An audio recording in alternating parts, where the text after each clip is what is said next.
السلام علیکم ورحمۃ اللہ وبرکاتہ۔ اعوذ باللہ من الشیطان الرجیم، بسم اللہ الرحمن الرحیم۔ توضیح المسائل لیسن نمبر 5 ہے ہمارا، شروع کرتے ہیں۔ رب اشرح لی صدری ویسر لی امری واحلل عقدۃ من لسانی یفقہوا قولی۔ 7واں مقام وقت تنگ ہو۔ جب وقت اتنا کم ہو کہ اگر وضو یا غسل کریں تو پوری نماز یا اس کا کچھ حصہ وقت کے بعد پڑھنا پڑے گا تو تیمم کرنا ضروری ہے۔ اگر کوئی شخص جان بوجھ کر نماز پڑھنے میں اتنی تاخیر کرے کہ وضو یا غسل کا وقت باقی نہ رہے تو گناہ کیا ہے، لیکن اس کی نماز تیمم کے ساتھ صحیح ہے، اگرچہ احتیاط مستحب ہے کہ اس نماز کی قضا پڑھے۔ اگر کوئی شک کرے کہ وضو یا غسل کرے گا تو اس کی نماز کے لیے وقت باقی رہے گا یا نہیں تو ضروری ہے تیمم کرے۔ اگر کسی نے وقت کی تنگی کی وجہ سے تیمم کیا ہو اور نماز کے بعد وضو کر سکتا ہو لیکن نہ کرے، یہاں تک کہ جو پانی اس کے پاس تھا وہ ضائع ہو گیا ہو یا دوسرا عذر اس کے لیے پیش آ گیا ہو، جس صورت میں اس کا وظیفہ تیمم ہو تو ضروری ہے بعد والی نماز کے لیے دوبارہ تیمم کرے، اگرچہ اس سے کوئی حدث سرزد نہ ہوا ہو اور اپنے تیمم کو نہ توڑا ہو۔ اگر کسی کے پاس پانی ہو لیکن وقت کی تنگی کی وجہ سے تیمم کر کے نماز میں مشغول ہو جائے اور نماز کے دوران جو پانی اس کے پاس تھا وہ ضائع ہو جائے، چنانچہ اس کا وظیفہ تیمم ہو تو لازم نہیں ہے آئندہ نمازوں کے لیے وہ دوبارہ تیمم کرے، اگرچہ بہتر یہ ہے دوبارہ تیمم کرے۔ اگر انسان کے پاس اتنا وقت ہو کہ وہ وضو یا غسل کر سکتا ہو اور نماز کو بغیر مستحبی اعمال کے مثلاً اقامت، قنوت کے بغیر پڑھے تو ضروری ہے غسل کرے یا وضو کرے اور نماز کو مستحب افعال کے بغیر بجا لائے، بلکہ اگر سورہ پڑھنے کا وقت بھی نہ ہو تو ضروری ہے غسل یا وضو کرے اور نماز کو سورہ کے بغیر پڑھے۔ لیسن نمبر 6 ہے وہ چیزیں جن پر تیمم کرنا صحیح ہے۔ وہ چیزیں جن پر تیمم کرنا صحیح ہیں 3 مرحلے رکھتی ہے۔ وہ چیز جسے زمین کہا جاتا ہے جیسے مٹی، یا جو چیز زمین سے ملحق ہو جیسے فرش اور اس کے مانند چیزوں پر گرد غبار ہو، اسی طرح کے نرم مٹی شمار ہو۔ دوسرا ہے گیلی مٹی۔ تیسرا ہے وہ چیز جس پر گرد غبار ہو لیکن اس کا گرد غبار ظاہر نہ ہو، اور اگر ظاہر ہو تو اتنی مقدار میں نہ ہو کہ مٹی شمار ہو۔ قابل ذکر ہے کہ جب تک پہلے مرحلے کی چیزوں پر تیمم کرنا ممکن ہو تو دوسرے مرحلے کی باری نہیں آئے گی، اور جب تک دوسرے مرحلے کی چیز پر ممکن ہو تو تیمم کو تیسرے مرحلے کی باری نہیں آئے گی، اور ہر ایک کی وضاحت آئندہ مسئلے میں ذکر ہوگی۔ مٹی، ریت، ڈھیلے اور پتھر پر تیمم کرنا صحیح ہے، اس شرط کے ساتھ کہ وہ 2 شرطیں جو آئندہ فصل میں اس چیز کے لیے جسم پر تیمم کیا جاتا ہے بیان کی جائیں گی پائی جاتی ہوں، لیکن احتیاط مستحب ہے کہ اگر مٹی میسر ہو تو دوسری چیز پر تیمم نہ کرے، اور اگر مٹی نہ ملے تو بہت نرم ریت کو جس پر خاک صدق کرے تیمم کرے، اور اگر ممکن نہ ہو تو ڈھیلے پر، اور اگر وہ بھی ممکن نہ ہو تو ریت پر، اور اگر ریت اور ڈھیلے بھی نہ ملیں تو پتھر پر تیمم کرے۔ جسم اور چونے کے پتھر پر ان طریقوں کی رعایت کے ساتھ جو فعل میں ذکر ہو گئی تیمم کرنا صحیح ہے۔ پکی ہوئے چسپ اور چونے پر، اور پکی ہوئی اینٹ اور مٹی کے برتن پر، اس گرد غبار پر جو قالین، لباس اور ان جیسی چیزوں پر جمع ہوتی ہے، اگر اتنی ہی ہوں کہ عرفاً اس کو مٹی کہا جائے، اور اسی طرح قیمتی پتھر جیسے عقیق اور فیروزہ پر، اگر ان مقامات میں سے ہر ایک ان شرائط کو جو آئندہ فصل میں ذکر ہوں گی رکھتا ہو تو تیمم صحیح ہے، اگرچہ احتیاط مستحب ہے کہ اختیاری صورت میں ان پر تیمم نہ کیا جائے۔ تو گیلی مٹی کی دیوار پر تیمم کرنا ان شرطوں کے ساتھ جو آئندہ فصل میں ذکر ہوں گے صحیح ہے۔ اسی طرح ایسی زمین یا مٹی پر جس میں مختصر رطوبت پائی جاتی ہو تیمم کرنا صحیح ہے، اگرچہ احتیاط مستحب ہے کہ انسان خشک مٹی یا زمین کے ہوتے ہوئے نم زمین پر یا مٹی پر تیمم نہ کرے۔ ان چیزوں پر تیمم کرنا جسم پر زمین کا نام صدق نہ آتا ہو باطل ہے۔ اس بنا پر گھاس، پھول، معدنیات، شیشہ، پلاسٹک، کپڑا اور اس کے مانند چیزوں پر تیمم کرنا صحیح نہیں ہے۔ اگر تیمم کے پہلے مرحلے والی چیز میں بغیر مٹی، ریت، ڈھیلے پتھر اور گرد و غبار جو نرم مٹی شمار ہوں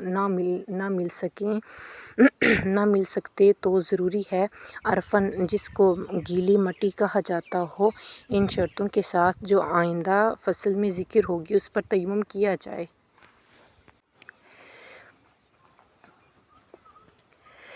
اور گیلی مٹی کو مکمل طور پر ہاتھ سے برطرف کرنا کہ کچھ بھی چپکی نہ رہے جائز نہیں ہے، بلکہ احتیاط واجب یہ ہے کہ کچھ گیلی مٹی کو جو ہاتھ میں لگی ہے برطرف نہ کریں، مگر اتنی مقدار میں کہ اگر اس کو نہ ہٹائیں گا تو ہاتھ پر مسح کرنا صحیح نہیں رہے گا۔ اگر گیلی مٹی نہ مل سکے تو ضروری ہے قالین، لباس اور اس کے مانند دوسری چیزوں کے اندر یا اوپر جو گرد و غبار جمی ہو لیکن اتنی نہ ہو کہ عرفاً کی نظر میں خاک شمار ہو اس پر تیمم کریں۔ اگر کوئی فرش یا اس کے مانند دوسری چیزوں کو جھاڑ کر مٹی کو مہیا کر سکتے ہو تو ایسی صورت میں گیلی مٹی اور گرد آلود چیز پر تیمم باطل ہے، اور اسی طرح گیلی مٹی کو خشک کر کے اس سے مٹی حاصل کر سکتے ہو تو اس صورت میں گیلی مٹی پر تیمم کرنا باطل ہے۔ لیسن نمبر 7 ہے تیمم کرنے کے لیے ذکر ہونے والی 3 مرحلوں میں سے کوئی ایک بھی نہ ملے تو اس شخص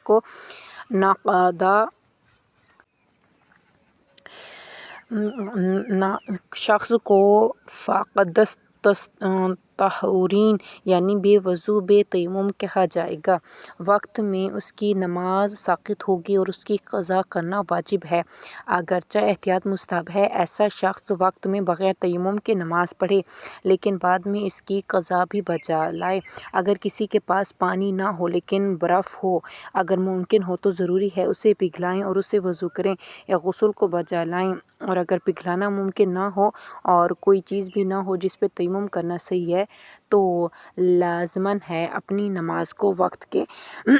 بعد قضا کریں، اور احتیاط مستحب یہ ہے کہ برف سے وضو یا غسل کے اعضاء کو تر کریں اور وضو میں ہاتھ کی تری سے سر اور پیروں کا مسح کریں، اور اگر یہ بھی ممکن نہ ہو تو احتیاط مستحب یہ ہے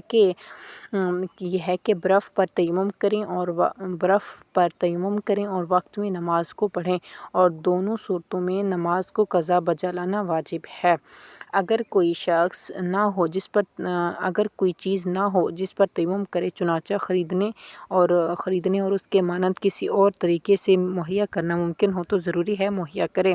وہ چیزیں جس پر تیمم کیا جائے اس کی چند شرطیں ہیں۔ 1 احتیاط لازم کی بنا پر اتنا گرد و غبار ہو جو ہاتھ میں لگ جائے۔ انسان جس چیز پر تیمم کر رہا ہو احتیاط واجب کی بنا پر ضروری ہے اس قدر گرد و غبار موجود ہو کہ ہاتھ میں باقی رہے، اور اس پر ہاتھ مارنے کے بعد احتیاط واجب کی بنا پر اتنی زور سے نہ جھاڑے کہ تمام گرد و غبار گر جائے۔ اس بنا پر ایسے پتھر پر تیمم جس پر غبار نہ ہو اور ہر وہ چیز جو پتھر کی طرح ہو کہ ہاتھ مارنے سے اس سے کچھ بھی ہاتھ میں نہ لگا ہو احتیاط واجب کی بنا پر کافی نہیں ہے، اور جس کے پاس پتھر یا اس طرح کی چیزوں کے علاوہ نماز کے آخری وقت تک کوئی دوسری چیز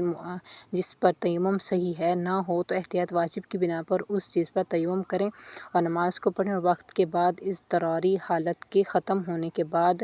نماز کی قضا بھی کریں۔ قابل ذکر ہے اگر صرف مثلاً بغیر غبار کے پتھر یا گیلی مٹی پر تیمم کر سکتا ہو اور انسان کا عذر نماز کے آخری وقت تک باقی رہے تو احتیاط واجب یہ ہے دونوں پر تیمم کرے، اور اس صورت میں جو نماز پڑھی ہے وہ صحیح ہے۔ اگر تیمم میں پیشانی پر مسح کرتے وقت جو گرد و غبار ہاتھ میں ہو ختم ہو جائے اور ہاتھ کی پشت پر مسح کرنے کے لیے ہتھیلی میں کچھ گرد و غبار باقی نہ رہے یا شک کرے کہ ہاتھ میں گرد و غبار باقی ہے یا نہیں تو ان دو مقامی شرط کی رعایت کی جائے کی وجہ سے ہاتھ میں گرد و غبار کا باقی رہنا احتیاط واجب کی بنا پر لازم ہے۔ ہاتھوں کو دوبارہ خاک پر ماریں اور تیمم کی نیت سے ہاتھوں کی پشت پر مسح کریں۔ جس چیز پر تیمم کیا جائے اس کا پاک ہونا ضروری ہے۔ جس وقت غبار رکھنے والی چیز پر تیمم کرنے کی نوبت پہنچی ہو تو اس کا پاک ہونے کا لازم ہونا احتیاط واجب کی بنا پر ہے۔ اس بنا پر اگر کسی کے پاس پاک چیز جس پر تیمم کرنا صحیح ہے نماز کے آخری وقت تک نہ ہو تو اس پر نماز واجب نہیں ہے، لیکن ضروری ہے اس کی قضا بجا لائے، اور بہتر یہ ہے کہ وقت میں بغیر تیمم کے نماز بھی پڑھے، مگر جس مقام میں غبار رکھنے والی چیز پر مثلاً گرد آلود قالین پر تیمم کرنے کی نوبت آئی ہو اگر وہ منتخب ہو تو احتیاط واجب یہ ہے کہ اس پر تیمم کرے اور نماز کو پڑھے اور بعد میں اس کی قضا بھی کرے۔ دوم ہے احتیاط واجب کی بنا پر عرفاً پاکیزہ اور صاف ہو۔ تیمم کی مٹی یا دوسری چیز جس پر تیمم کرنا صحیح ہے احتیاط لازم کی بنا پر ضروری ہے عرفاً صاف اور پاکیزہ ہو، یعنی کسی ایسی چیز سے آلودہ نہ ہو جو کراہت کا سبب ہو، جیسے کوڑا کرکٹ یا دوسری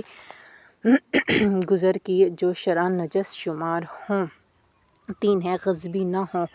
تیمم کی مٹی یا دوسری چیز جس پر تیمم کرنا صحیح ہے وہ غصبی نہ ہو، پس اگر جاننے کے باوجود بھی کہ یہ مٹی غصبی ہے اس پر تیمم کرے تو اس کا تیمم باطل ہے۔ غصب کی ہوئی فضا میں تیمم کرنا باطل نہیں ہے، لہٰذا اگر کوئی اپنی ملکیت پر ہاتھوں کو زمین پر مارے اور دوسروں کی ملکیت میں بغیر اجازت کے داخل ہو اور ہاتھوں کو پیشانی پر پھیرے تو اس کا تیمم صحیح ہے اگرچہ گناہ انجام دیا ہے۔ اگر کوئی بھول کر یا غفلت کی وجہ سے غصبی چیز پر تیمم کرے تو صحیح ہے، لیکن اگر کسی چیز کو خود غصب کرے اور بھول جائے کہ غصب کیا ہے تو اس کا تیمم اس چیز پر احتیاط واجب کی بنا پر صحیح نہیں ہے۔ اگر کوئی غصبی جگہ پر محبوس اور قید ہو اور اس جگہ کا پانی اور مٹی دونوں غصبی ہوں تو ضروری ہے تیمم کر کے نماز پڑھے، لیکن لازم ہے تیمم کرتے وقت ہاتھ کو زمین پر نہ مارے بلکہ زمین پر ہاتھ کو رکھنے پر اکتفا کرے۔